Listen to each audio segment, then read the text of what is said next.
Welcome to Sustainably Speaking. I'm your host, Mia Quinn. Almost every industry is enhancing their focus on sustainability. So how is that reshaping different organizations' priorities, and what does it look like?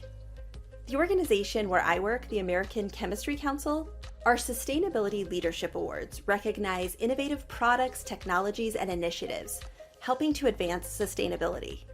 They honor initiatives for their impact in different areas, including product safety, innovation and transparency, environmental protection, circularity, and societal contributions.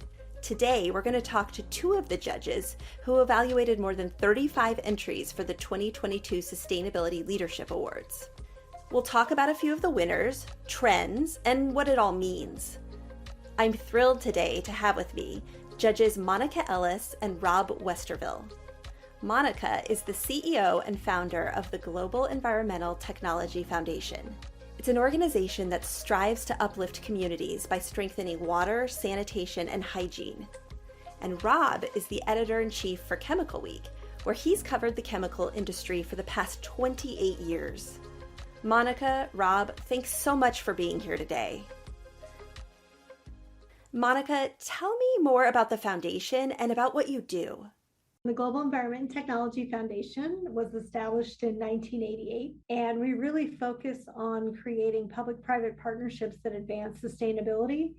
The major sectors that we work in are public health, system strengthening, water sanitation, hygiene, but also water stewardship. And we work with a number of Fortune 100 companies, as well as with public institutions such as USAID and US EPA and others, to form public-private partnerships that take sustainable ideas, technologies, and practices forward.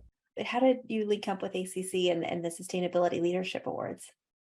We work with a number of companies that are advancing and embracing circularity in their value chains.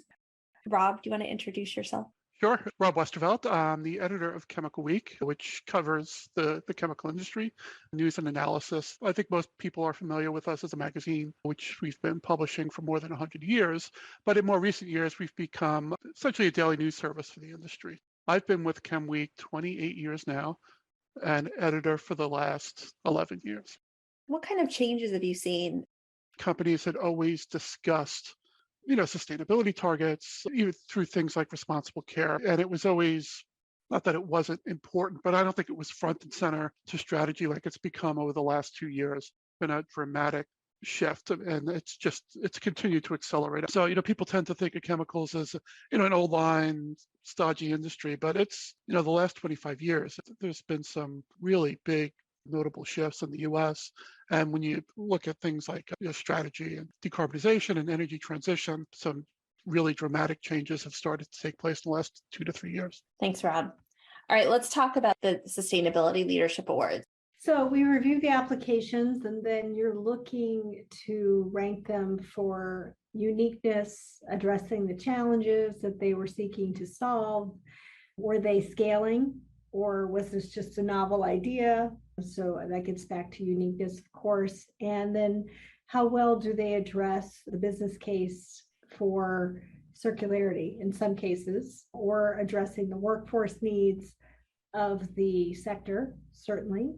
And then also looking at what was the potential for scale based on the organization and idea that was presented. I think there were close to 30 different submissions that were very interesting. And the idea was what's scalable, what's practical, what's doable, and where have we started to see some measurable or quantifiable impact.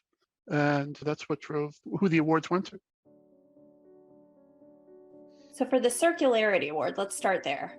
ExxonMobil was the winner, and ExxonMobil won for its multi-pronged initiative, which includes building a facility that uses advanced recycling technology to process millions of pounds of used plastics and turn them into new plastics that can be used again. And through multiple efforts, including a joint venture called Cyclix and with the Houston Recycling Collaboration, Exxon's helping expand recycling access locally and also helping keep more used plastics out of landfills and into recycling facilities.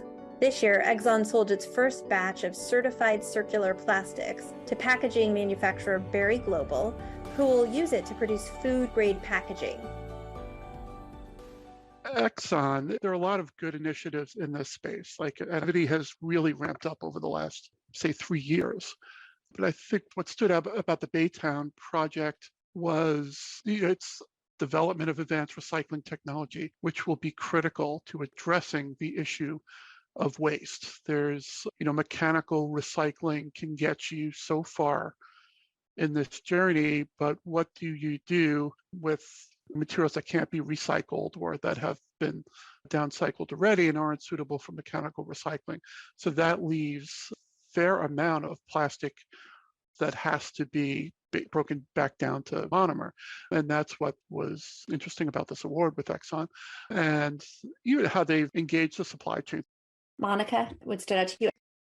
What I was happy to see in this particular submission was, one, the potential for Exxon, one of the largest corporations in the world, taking and embracing this, because when you do that, a business case is being made, both within the company that produces chemicals, but also wants to play a role in recycling. That's significant to see. And then working throughout the value chain, you've got to kind of look at all the different pain points on that recycling value chain and start to use your whole ecosystem, in this case, the ExxonMobil ecosystem, to help address them. And I felt like this project actually did do that.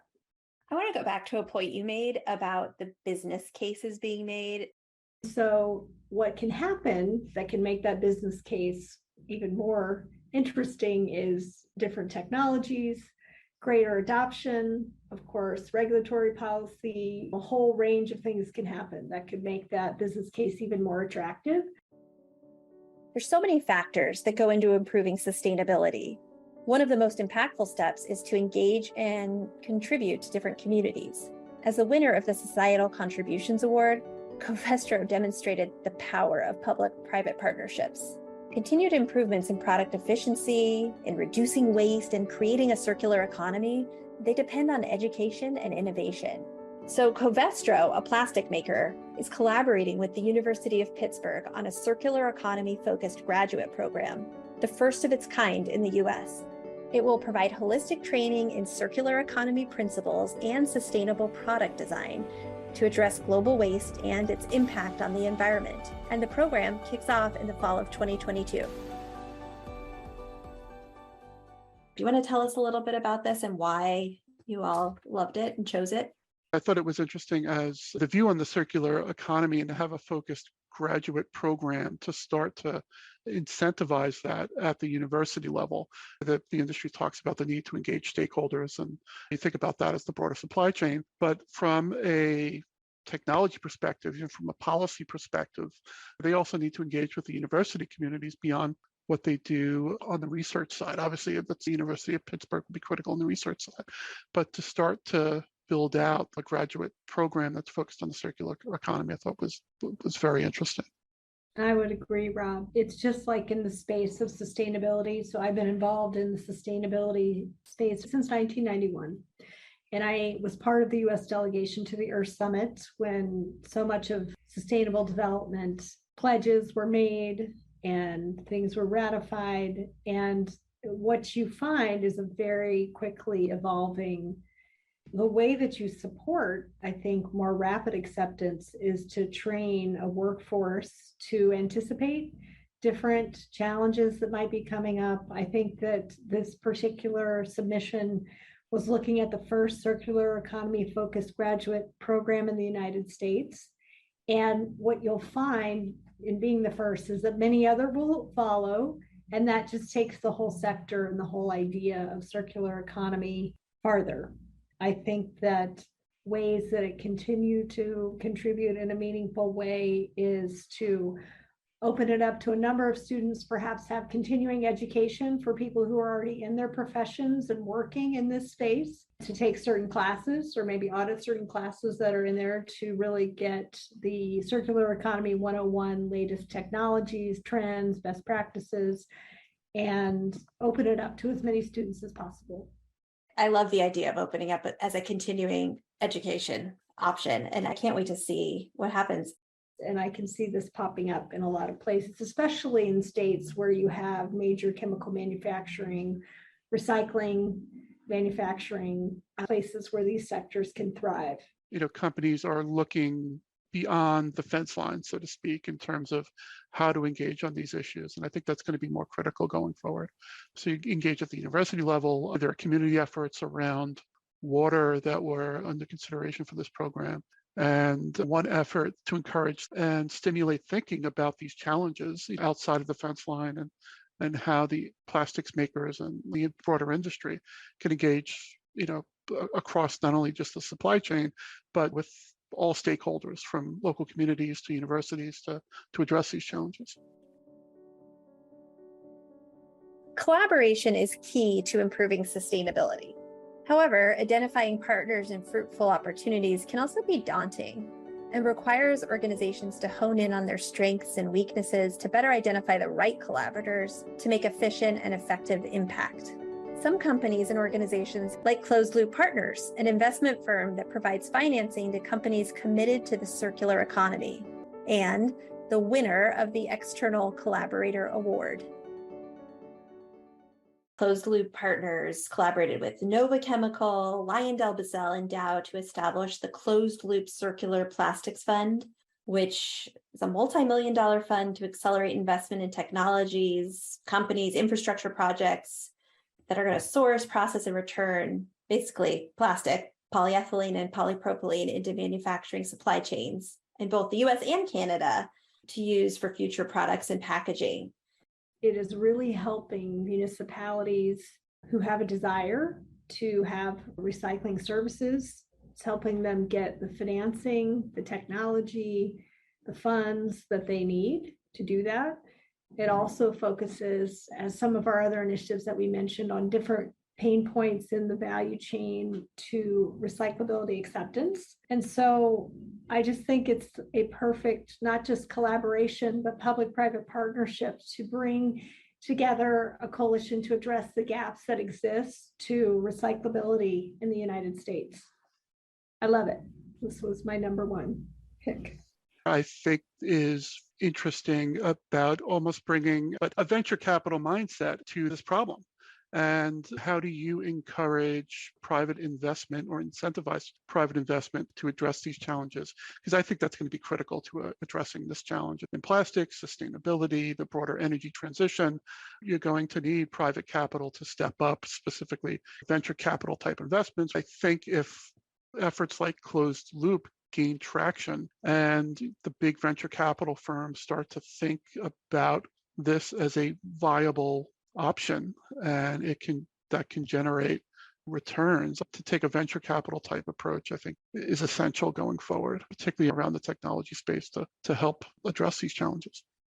I agree with you, Rob. They definitely take a venture capital mindset and approach. They also, I think, do a very good job at not only bringing companies, but the right municipalities online. Yep. So you could go all over, but they're very strategic in their approach.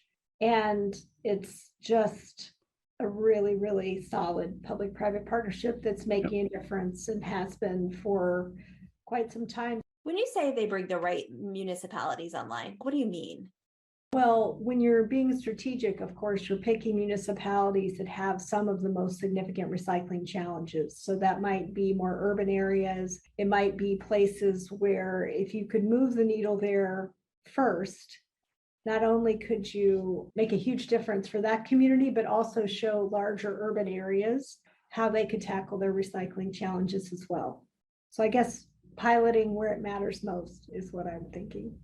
I would just say that the way that they're taking a landscape approach to different communities, there's opportunities for recurring revenue, maybe from the lease of the infrastructure that's utilized to recycle, because this technology and equipment is being provided and sold sometimes, but sometimes leased. There's opportunities for the creation of new products from the recycled material and new revenue streams based on the collection of that material, either from the consumer base or the citizens of the city, but also perhaps from other industries that need those certain recyclable materials as inputs. So you think about in the composting world, coffee grounds to grow mushrooms, there are different ways to sort that recycled material that enables it to be inputs for other types of industries as well. So just a lot of different spokes on the wheel of what they're doing, and the fact that they're bringing together the right partners who could be good,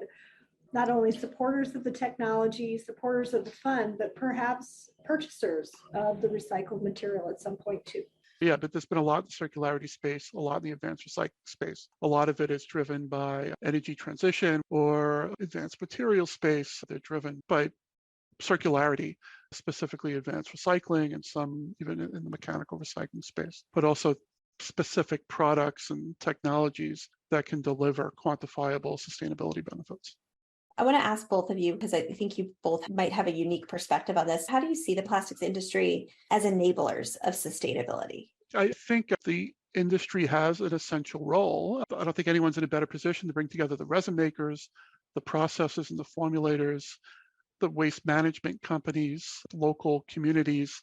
This starts with the resin makers themselves, and they're probably the best positioned to engage the supply chain. And you're starting to see that through efforts like the Alliance to End Plastic Waste, the investments around encouraging mechanical recycling and advanced recycling. What they may need is a catalyst for their customers to really advance this in a very meaningful timeframe. How do you engage retailers? How do you engage the public? How do you ensure that that endures, that the incentive is there to drive this transition to circularity, to increase the use of recycled material, to bring back material that can't be mechanically recycled, back in as feedstock. You need the incentives to align there. And I think it's not something the industry historically has had to deal with, but it's critical that they do deal with it. What are your key takeaways from reviewing and evaluating these initiatives and these efforts to push more sustainability? It was a great experience to review so much innovation and effort and good work that's occurring across the entire plastics industry. And I think if we could do this even on a more regular basis, monthly, even if you just feature these organizations and the work that they're doing and the companies and technologies that are being promoted and approaches, that you might see even more adoption in the future. It's very interesting and frankly encouraging to see some of these efforts and how they've really ramped up. And it's awards like this are critical to flagging these and highlighting these and continuing to encourage the investments, the research, and the effort that is needed to drive change here. Rob, Monica, thank you so much for your time today, and thank you for joining us. Thanks for tuning in to another episode of Sustainably Speaking. Big thanks to Monica Ellis and Rob Westervelt for joining us today. And of course, thank you, our listeners, for sustainably speaking with us today. If you like what you're hearing, share this episode and stay tuned for more. We'll be back in your podcast feeds with a new episode next month.